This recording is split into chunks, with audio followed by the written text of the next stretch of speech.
Nasema kuhusiana na swala hilo sasa la mchakato wa uwanja, tunakumbuka Jairus pia alizungumzia hilo kwamba katika kuingia kwake atafanya hilo. Kuna mchakato wote ambao unaendelea mpaka sasa? Hatujaanza kwa sababu ahadi ambayo aliitoa Jairus ilitegemeana na mwenendo mzuri wa kibiashara.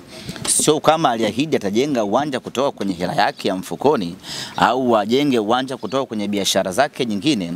Alipiga hesabu zake, akaona nitaleta jezi pisi kadhaa, nitauza pisi kadhaa, nitapata faida kadhaa, hii nitatafuna na familia yangu, hii nitastarehe, hii itakayobaki nitarejesha ndani ya Simba kwa ajili ya kufanya investment nyingine. Kwa hiyo biashara bado haijaenda vizuri kwa kiwango hicho, na ndio maana unaona tunalivalia njuga swala hili la kupambana yeye afanye biashara kubwa ili aweze kutimiza ahadi yake. Semaji na kutoa hapo. Tuzo za mwezi zimetoka 9. Amepata JDR mchezaji ambaye afanya vizuri, lakini wengi walikuwa na shauku kuona Rushen De Reuck anapata hizo tuzo. Kwa upande wako huyu mjadala pia umeusikia. Tuambie namna ambavyo watamanio kwenye hili wana Simba wanatamani kuona De Reuck anapata tuzo ya mchezaji bora wa mwezi. Sisi mwezi Septemba tumecheza mechi moja na Oktoba tumecheza mechi moja. Kwa hiyo ilikuwa ngumu mchezaji wetu kushinda tuzo hiyo kwa sababu kuna waliocheza mechi mbili na sisi tumecheza mechi moja. Kwa hiyo automatic kwenye kigezo cha mechi Simba tunakuwa disqualified. Though ingekuwa tuzo inatolewa pengine kwa round kwa round hizi mbili nani kafanya vizuri, bila shaka ni Simba Sports Club. Kwenye raundi mbili za mwanzo aliyefanya vizuri kwenye upande wa wachezaji wote ni Rushen De Reuck. Amezuia Simba isifungwe bao, lakini kama haitoshi ameipatia Simba magoli mawili. Kwenye magoli 6 ya Simba Sports yeye amefunga magoli mawili. Maana yake amefanya kazi kubwa. Lakini kwenye upande wa kocha kwenye raundi mbili za mwanzo Selemani Matola amefanya vizuri. Lakini ukija kuangalia sasa ni tuzo ya mwezi. Kama ni tuzo ya mwezi, maana yake Simba hatuwezi kuingia humo kwa sababu ndani ya mwezi mmoja wa 9 tumecheza mechi moja na kuna wenzetu wamecheza mechi mbili. Tunakwenda kucheza pira mikazo. Ya, tumeleta kocha wa mikazo Dimitar Pantev, na hilo ndilo litakuwa pira lake. Pira mikazo, pira tattoo. Ni mwalimu ambaye kusema ukweli mpaka sasa hajaanza kufundisha, lakini tayari timu yetu imeshabadilika kiuchezaji. Namna gani wakati bado hajaanza hajakanyaga bado picha ya Mware. Kitendo cha kuvaa tu jezi siku zile airport pale, timu yetu ikaanza kubadilika kiuchezaji. Ndio uone maajabu ya Dimitar Pantev. Tunasema ni mwalimu wa daraja la juu sana kusema ukweli. Ni mwalimu mwenye hadhi, wasifu na sifa kubwa kweli kweli. Ni mwalimu mtaalamu. Ni mwalimu ambaye ana uwezo wa kufundisha soka la kiwango cha hali ya juu mno. Ni mwalimu ambaye ana uwezo wa kumbadilisha mtu akawa star ndani ya muda mfupi. Ni mwalimu ambaye anaweza kukujaza confidence wewe na ukajiona wewe ni unafanana na Lionel Messi na ukacheza mpira kama Lionel Messi ama Cristiano Ronaldo. Mwalimu Pantev, uwezo aliokuwa nao. Kwa hiyo baada ya kumtangaza tu na akatua airport ile siku, kila kitu cha kiufundi ndani ya timu yetu kikabadilika. Hajaanza bado mazoezi, lakini tayari timu yetu imeshabadilika. Tukisema hii leo twende tukacheze mechi, utaiona Simba mpya ambayo inatokana na athari ya uwepo wa mwalimu wetu mpya. Hajafundisha bado, bora tayari zimeshawaingia wachezaji wetu na wanaanza kucheza mpira mzuri kabla hawajafundishwa. Na kwa sasa tutegemee mambo ya tofauti sana. Kwanza tutegemee mpira wa kasi sana. Tutegemee kuona wachezaji wanakimbia muda wote kama mwendokasi za Kimara. Hizi mpya Tutegemee kuona Simba yetu inakaba muda wote. Tutegemee kuiona Simba yetu inashambulia mwanzo mwisho. Tutegemee kuona pasi nyingi kweli kweli. Mwalimu Dimitar Pantev kabla hajakufunga kwanza anakumassage. Anakulegeza uwanjani anakulegeza. Anakuacha ukiwa hoi, alafu ndio anakufunga goli. Yani anakupigia kwanza pasi. Na utaalamu wake ni kwamba anaweza akafika mpaka mwisho, alafu akapiga pasi nyingi eneo lenu lile, alafu akaenda kufunga. Wewe mwangalie Gaborone United, namna ambavyo alicheza mpira mnene siku ile dhidi ya Simba. Gaborone United alikuwa na wachezaji wa kawaida mno. Mkichoka semeni. Bado. Tumechoka lakini tunataka. Choka lakini unataka. Bado unataka. Alikuwa na wachezaji wa kawaida mno, lakini angalia namna timu yake ilivyocheza kama Barcelona. Iangalie timu yake ilivyocheza kwa kujiamini na ujasiri wa hali ya juu mno. Angalia namna ambavyo alicheza kwa kutuzidi Simba Sports Club. Sasa ule ujasiri wa ile timu unahamia kwetu hivi sasa. Kile kiburi cha wale watoto wa Gaborone United kilitokana na uwepo wa mwalimu Dimitar Pantev. Sasa kile kiburi kinahamia kwetu hivi sasa. Anakwenda kuifanya Simba yetu kuwa timu tishio. Unajua Simba tuna wachezaji bora sana. Tuna wachezaji wazuri sana.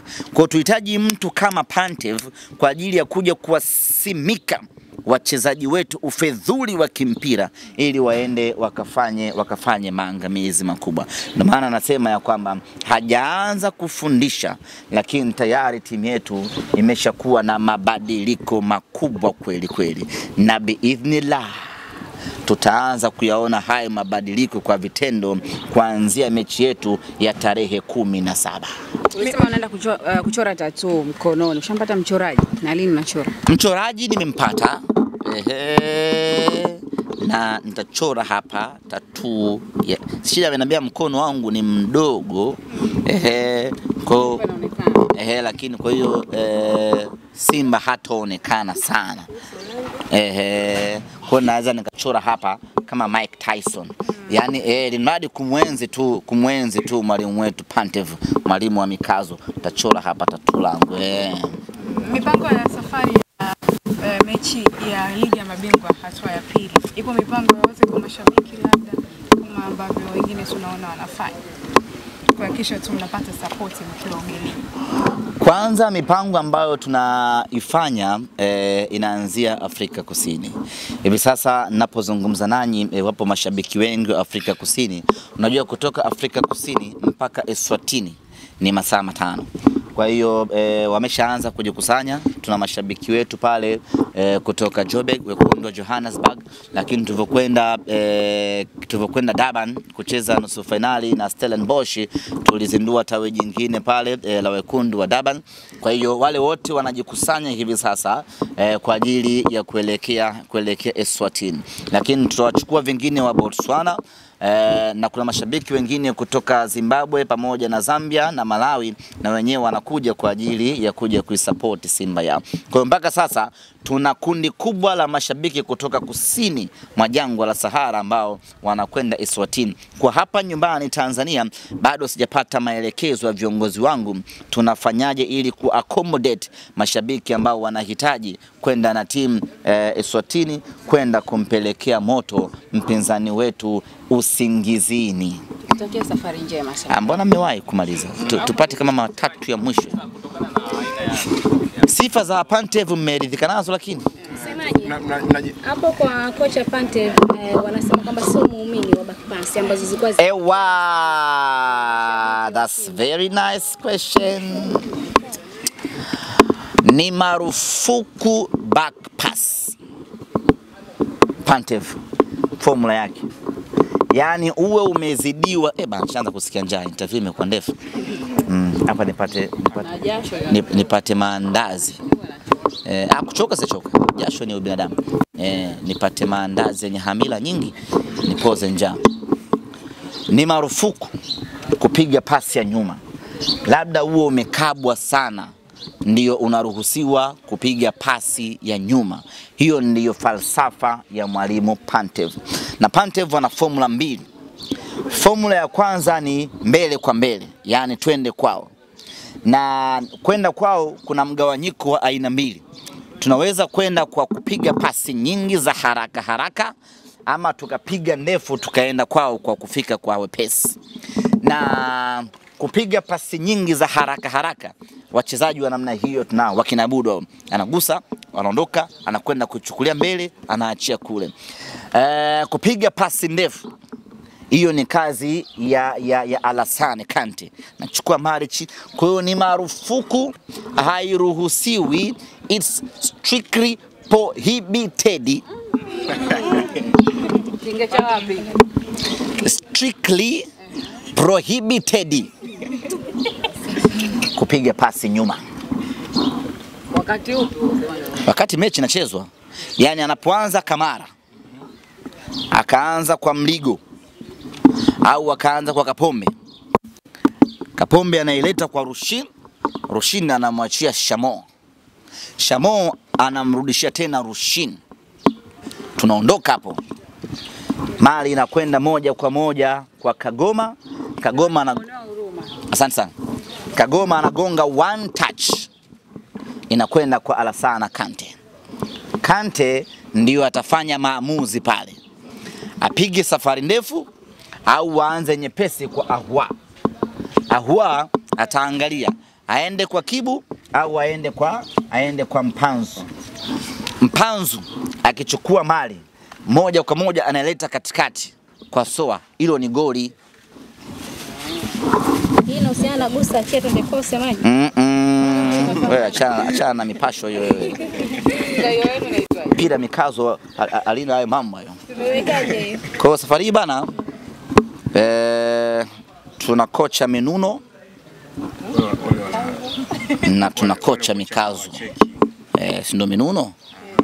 Afu sisi tuna Mikazo. Taarifa inasema washamfukuza ila waseme.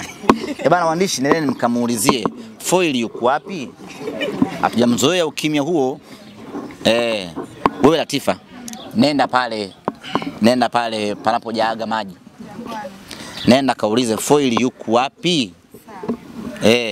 Wanamfukuzaje kimya kimya? Wanasema kwamba ameenda likizo. Anarudi lini tujue? Wewe itoe taarifa kwa umma. Anarudi lini? Ndeni mkaulize, wasilete ujanja hapa wa kumfukuza kocha mwenye vyeti. Kocha mwenye vyeti. Kwa maana kuna kocha ambaye hana vyeti yupo ligi kuu. Asina wao wanalingia vyeti. Meneja kwamba hana si. Takutana huko. Sasa kama vyeti dili, mbona wamemfukuza kocha kimya? Lakini kwa wanavyo vya kufundisha. Anavyo. Hata kama anajua mpira. Sisi tunachoangalia kujua mpira. Haijalisha na vyeti au hana.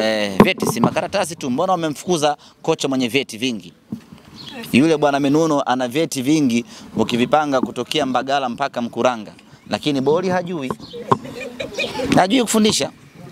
Wanaona aibu sasa hivi, mfukuze wewe. Umemleta wewe? Hapana, nimemleta wewe.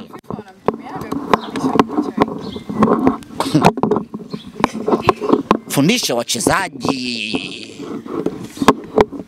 Sio walo staff. Fundisha. Sasa hiyo si notice tu. This is that fundisha wachezaji.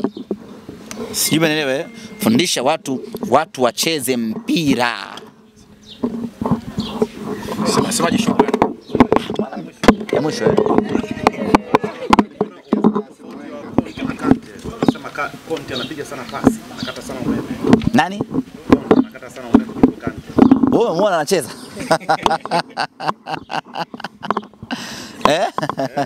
Wewe Conte umeona akicheza?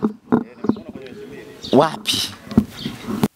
Rwanda na kwenye Angadei. Kwenye mabonanza. Mabonanza hata Mkeyenga anacheza lazima vizuri tu. Mechi za ushindani tuliwaingiza chaka. Wale si wana kawaida yetu ya kutuchungulia tunafanyaje. Kwa mwaka huu tukasema tutawasomesha namba. Kwa hiyo tukawapelekea jina la Conte. Bane, huyu kiungwa maana Simba wanataka kumsajili. Basi kama kumbi. Mpaka Tunisia. Wakapigwa hela nyingi kweli kweli wakamchukua Conte. Sasa hizi yuko pale. Kazi naye hawana. Kila wakimwangalia hivyo anajionea aibu. Alafu wataalamu tukaingia taratibu tukamchukua Kante. Tukamleta pale unyamani. Baba akafanya balaa kweli kweli. Juzi mmemwona Kante hatari aliyofanya. Jana akafanya kufuru, juzi akafanya kufuru. Alikuwa anachukua mali kwa Kagoma, alafu anapiga pasi ndefu. Alafu ana uwezo wa kupitisha pasi katikati ya watu 12. Mpira ukapita usiguswe na mtu yoyote mpaka ukafika kwa mhusika. Wewe Kante ana hatari vibaya mno. Sisi ni wataalamu wa masuala ya usajili.